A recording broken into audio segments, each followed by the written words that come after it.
Bienvenue Laurent. Bonjour. Merci d'intervenir dans cette nouvelle librairie. Alors, tu es avec nous aujourd'hui pour L'art du commandement dans la marine aux éditions Mardaga. Donc, un petit clin d'œil aux éditions Mardaga qui sont, je pense, les éditeurs numéro 1 de nos experts, d'une bonne partie de nos experts. Alors, Amiral Laurent Merer, il faudra qu'on revienne dessus en tout début d'interview. Mais avant toute chose, j'aimerais bien que tu te présentes un petit peu, que ton historique dans notre réseau, comment tu es entré ici, et puis ensuite, on abordera l'ouvrage. C'est à toi. Voilà, alors je suis arrivé à l'APM en 2009. J'ai eu ma première expertise dans une autre vallée des Alpes au mois de janvier 2009. Et j'étais arrivé à l'APM un peu par hasard, sur un appel de l'APM qui m'avait sollicité en me disant, vous avez écrit un bouquin dans lequel il y a des choses qui intéressent les chefs d'entreprise. Alors, j'ai dit, bah, écoutez, pour l'instant, j'ai pas trop le temps, donc on s'est revu quelques temps après. Et avec le directeur de l'époque de la maison de l'APM, Stéphane André, j'ai travaillé pendant presque une année à essayer de construire quelque chose qui puise dans mon expérience maritime et qui soit utile pour les chefs d'entreprise.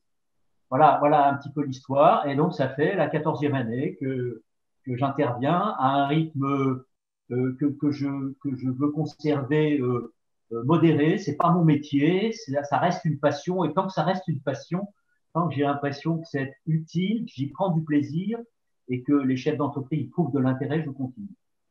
Alors, avant de partir sur l'ouvrage, c'est intéressant. Donc, c'est l'APM qui est venu te chercher. Est-ce que pour toi, l'analogie entre ton parcours et le chef d'entreprise était une évidence ou il a fallu vraiment te mettre dans une réflexion suite à l'appel de l'APM? Au départ, c'était pas du tout une évidence. Notre métier, c'est quand même aussi le management des hommes, mais c'était pas une évidence. C'est devenu plus clair pour moi quand, à la suite de la publication de mon premier bouquin en 2001, en 2006, pardon, c'était un bouquin sur mon expérience de patron des forces navales de l'océan Indien, qui a eu un petit succès, un peu de presse, des prix, on en a un peu parlé. Et la tonalité des articles, c'est dans ce bouquin, il y a des choses qui intéressent les managers.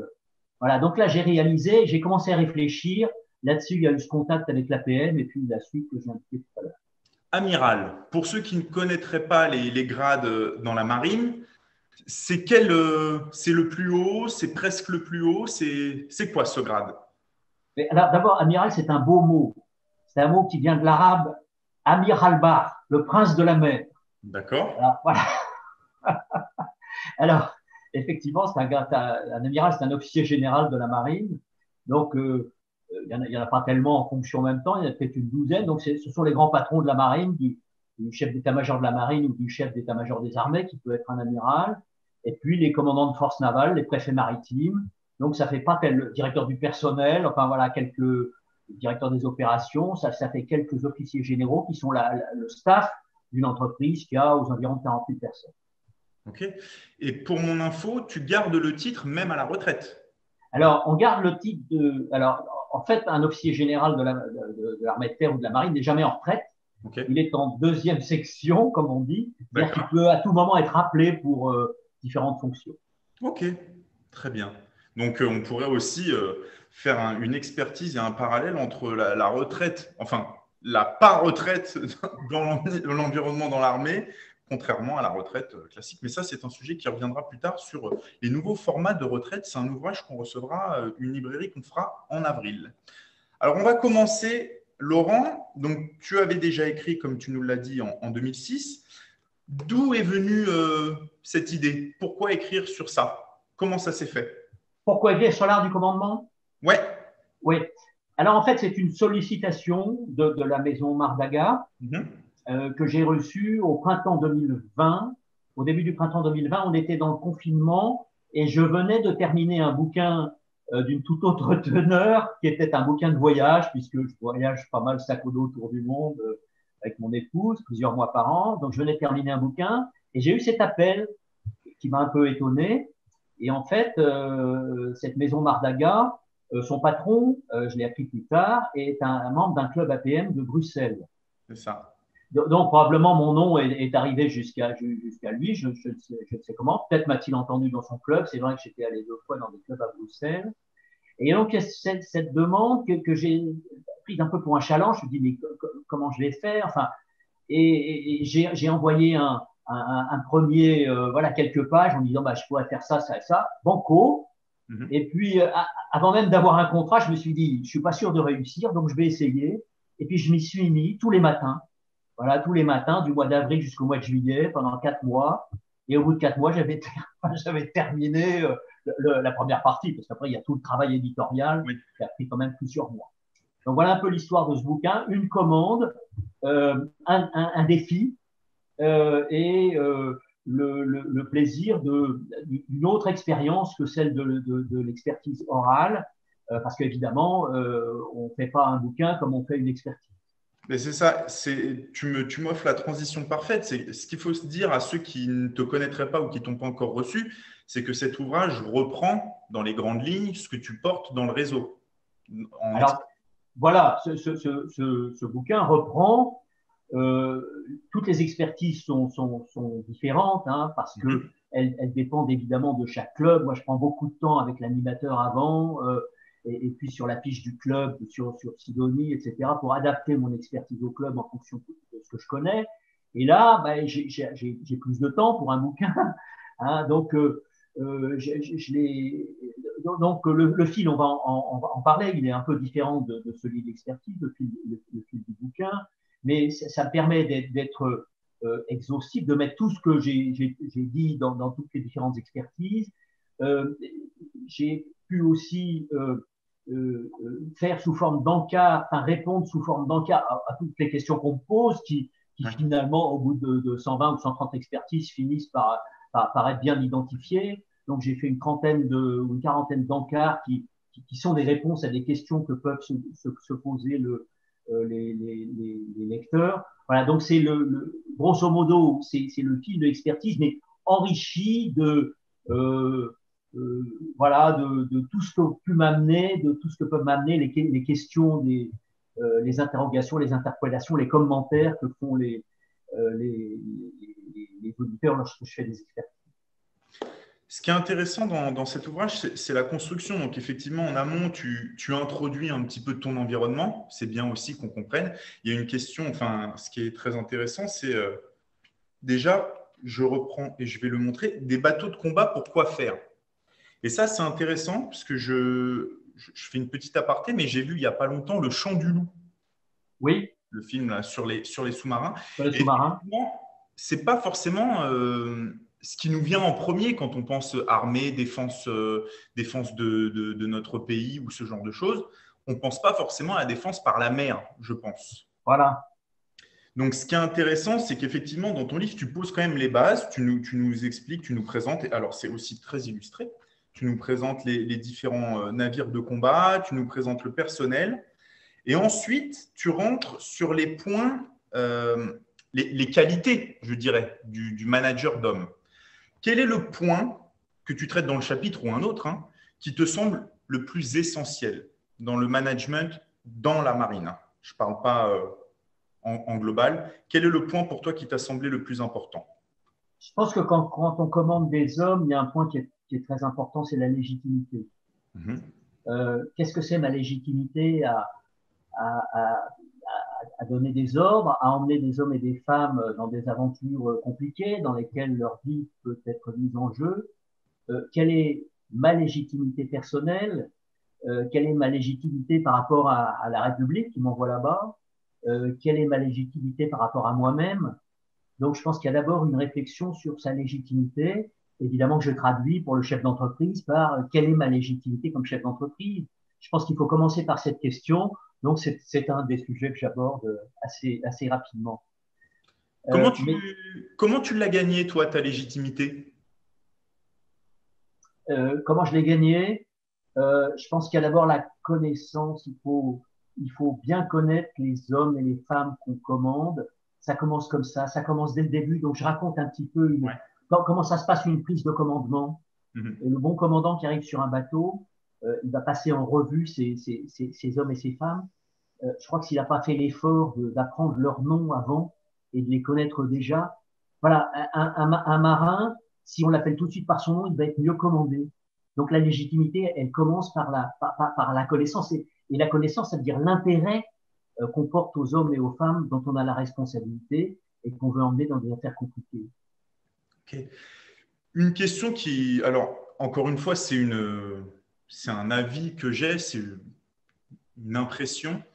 Je me dis que dans l'armée de terre, dans l'armée de mer, en tout cas, enfin dans la marine, les gens sont quand même plus disposés à être managés d'une manière peut-être plus rigoureuse ou pas, contrairement à un salarié dit classique où il y a peut-être beaucoup plus de choses à gérer.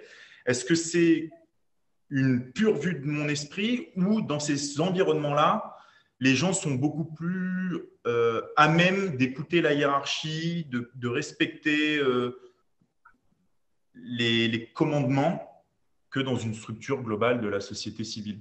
Je ne crois pas. Mhm. En fait, tous les marins et tous les militaires, on les recrute dans la société civile. Ouais. Donc, le marin de base qui nous vient, c'est votre fils, c'est votre neveu, c'est mon petit-fils. Il est comme les autres, il est comme les jeunes Français. À nous de s'adapter à ces évolutions et à nous de lui montrer l'intérêt du cadre qu'on va lui fixer et d'être assez clair d'abord sur le cadre et assez ferme et assez exigeant. Alors, il se trouve qu'on a affaire à une population jeune. Le marin qui vient chez nous, il a 18-20 ans. Le jeune officier qui s'engage à l'école navale, il a 20 ans. Euh, donc, c'est une population qui est encore pas finie, si Ouais. je dis les choses comme elles sont, Mhm. qui est encore malléable, et il faut lui donner assez vite des repères fermes. Mais il ne faut pas arriver en prof. C'est beaucoup de contacts, beaucoup d'expérience, beaucoup de, de temps à passer pour écouter et pour expliquer. Voilà, mais fondamentalement, le jeune marin, le jeune militaire de l'armée de terre, c'est la jeune, parce qu'on a des femmes comme maintenant, euh, c'est un petit Français comme les autres, une Ouais. petite Française comme les autres, et juste, il faut le prendre. Alors, on a des méthodes qui sont inspirées de notre tradition maritime, nous les marins, et il faut qu'on s'interroge en permanence sur la pertinence de ces méthodes mais bien souvent, je m'aperçois qu'on va y puiser beaucoup de richesse et beaucoup de sagesse. Parce que si elles ont survécu par-delà les siècles, la marine, ça existe depuis qu'il y a des hommes et des femmes et des mers et des bateaux. Et il s'est installé commander ces bateaux, pour les diriger, pour les amener là où ils doivent aller, une sorte de savoir-faire, de tradition euh, riche d'expérience. Euh, et si ça perdure aujourd'hui, c'est pas pour rien, mais à condition qu'on sache les adapter aux jeunes hommes et aux jeunes femmes qu'on a avec nous aujourd'hui. En fait, t'as répondu à la question que je voulais te poser. C'est est-ce que tu avais senti, toi, des évolutions en termes de management dans ces structures? Et tu viens d'y répondre, c'est que finalement, aujourd'hui, c'est plus à ceux qui intègrent à s'adapter, c'est aussi un échange entre les deux. Vous vous adaptez aussi aux nouvelles C'est recrues. un échange. On ne commande pas des hommes et des femmes comme on les commandait au début du Ouais. XXe siècle ou même comme on les commandait au début du XXIe siècle. Ça va vite, les évolutions. Ouais. Ça va vite. Moi, je suis entré dans une marine où il n'y avait pas de GPS, où il n'y avait pas de réseaux sociaux, où il n'y avait même pas de téléphone. Et j'étais le patron, ou un des patrons d'une marine où il y avait tout ça. Et donc, les jeunes, forcément, ils sont dans une autre ambiance, mais il y a des constantes sur lesquelles il faut savoir s'appuyer, qu'il faut savoir identifier. Il faut rejeter celles qui sont évidemment périmées, mais il faut garder celles qui sont et celles qui sont pertinentes et qu'il faut garder. Moi, je les traduis pour les chefs d'entreprise parce qu'elles restent pertinentes pour la direction d'une entreprise, je pense. Enfin, je vois ça dans l'échange que j'ai avec les 20 patrons que j'ai Ouais. Quand tu les à as chaque rencontrés. entretien, à chaque expertise. Mais tu vois, c'est bien d'entendre ces propos-là parce que je vais faire un parallèle avec Guillaume de Cersei, qui est un nouvel expert qui est entré dans le réseau, qui est légionnaire. Oui, Et donc, qui parle de la Légion, de son fonctionnement. Et encore une fois, pour quelqu'un comme moi, un profane par rapport à tout ça, une image assez figée, cadrée, disciplinaire.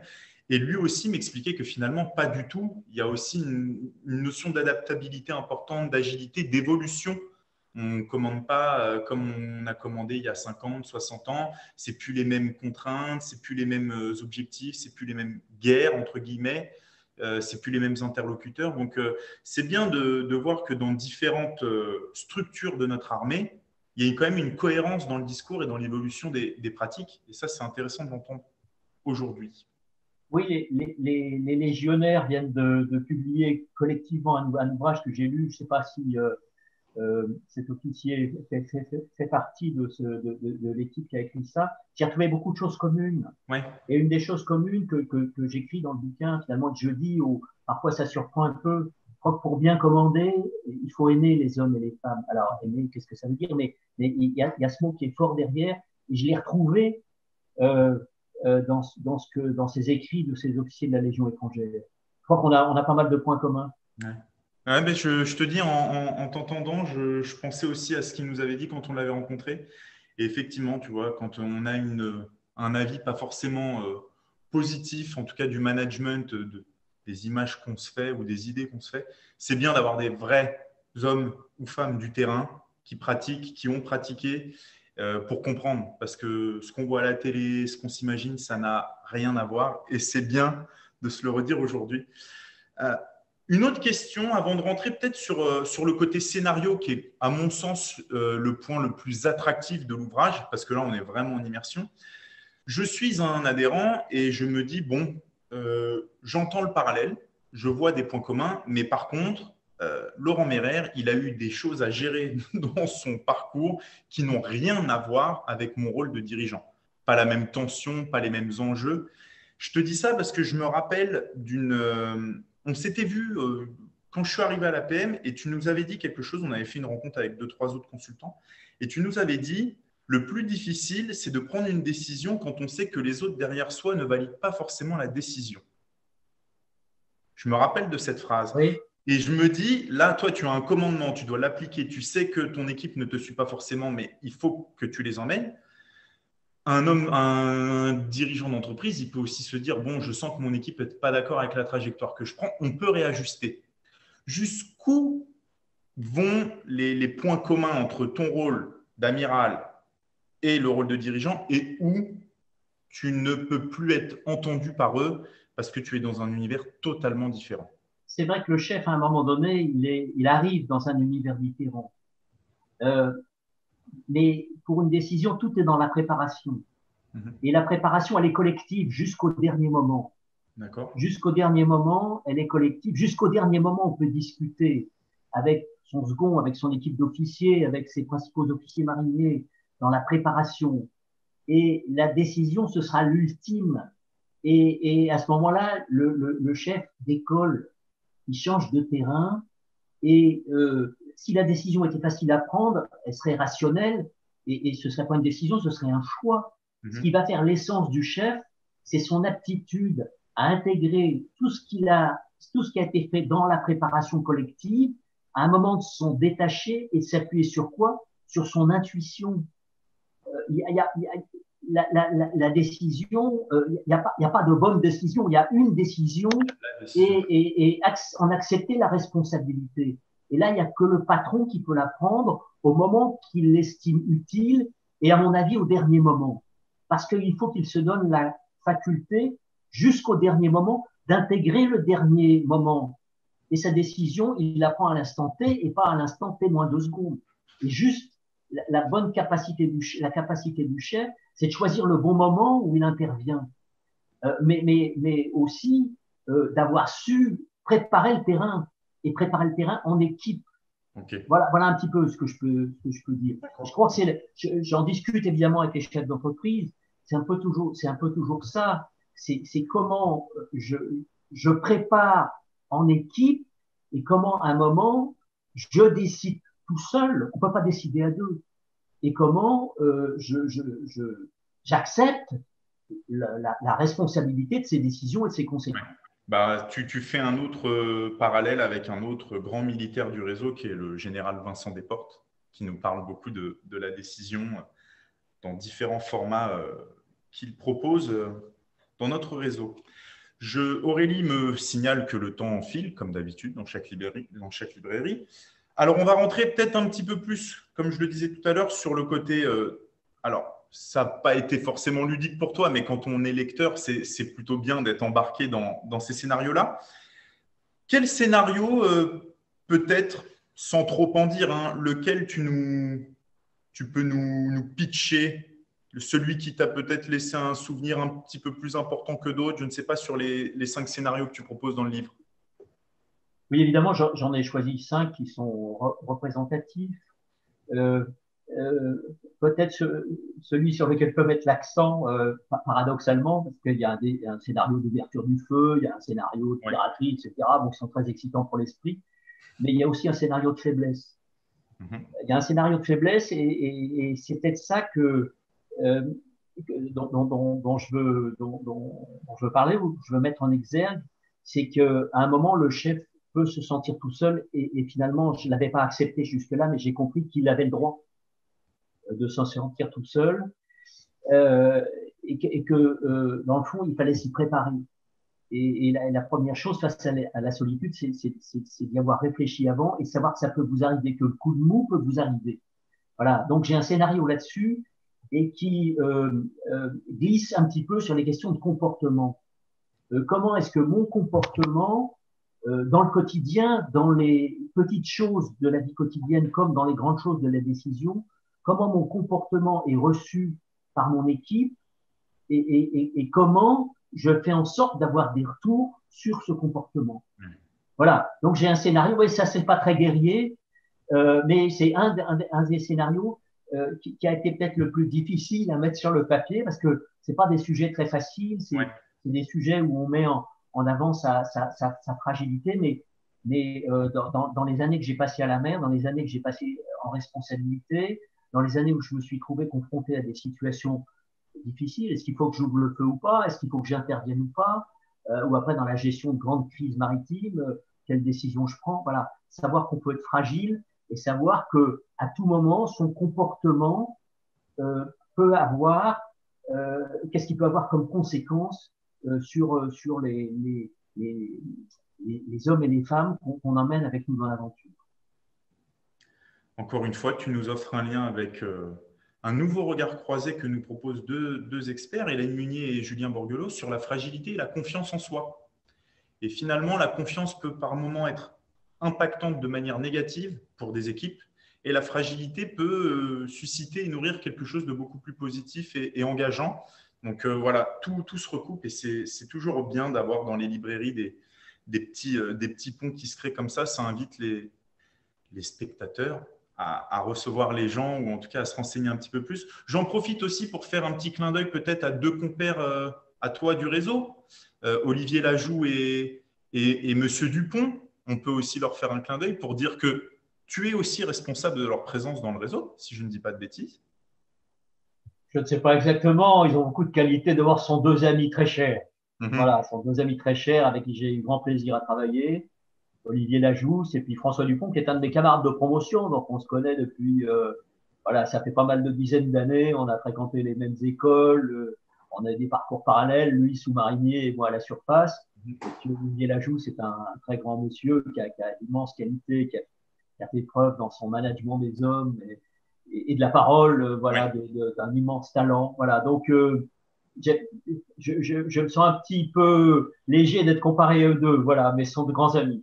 Ah ben en tout cas, on t'associe à eux et on continuera de le faire. Et on fait un clin d'œil quand même à François Dupont qui, pendant le confinement, nous avait fait un live sur le confinement, côté, J'avais lu. ouais, qui était très bien animé par François Borgus.